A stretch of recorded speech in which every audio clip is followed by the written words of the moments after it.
தெளிவாக ராகுலும் வேண்டாம் மோடியும் வேண்டான்னு முடிவெடுத்த எடப்பாடி பல்ட்டிசாமி ஆயிட்டாரு. தன் நிலைப்பாட்டிலேருந்து மாறிட்டார். சீமான் அதே நிலைப்பாட்டில் இருக்கிறாரு.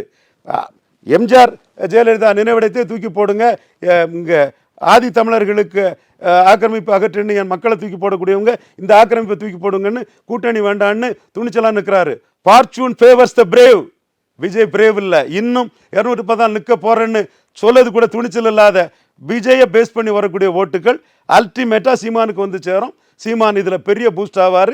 இவர் ரங்கராஜ் பாண்டே இல்லை, எல்லாரும் விஜயை பேஸ் பண்ணி உருவாக்கக்கூடிய இது களத்துக்குள்ளே நிற்கக்கூடிய துணிச்சலாக 234 போடக்கூடிய சீமானுக்கு சாதகமாக வரும். கட்சி ஆரம்பித்து லெட்டர் பேடாக இருந்த ஒரு விஜய் போலரைசேஷனை பயந்து விக்கிரவாண்டிகளை களத்துக்குள்ளே வராமல் கள்ளக்குறிச்சி சாராய சாவை பார்த்து உதயநிதி ஸ்டாலினால் லெஃப்ட் ஹேண்டில் தள்ளிவிடப்பட்ட ஒரு விஜய், நல்ல களமாக இருந்தும் ஈரோடு கிழக்கில் வராத ஒரு விஜய்.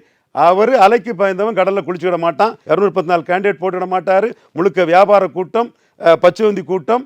214 கேண்டிடேட் அவரால் போட முடியும்னு சொல்ல முடியாத அளவுக்கு கன்ஃபியூஸ்டாக இருக்கிறாரு. சீமான் கிளாரிட்டியோடு இருக்கிறாரு. கிளாரிட்டியோட கரேஜியஸாக இருக்கும் மக்கள் நிற்பாங்க. இது சீமானுக்கு லாபம்.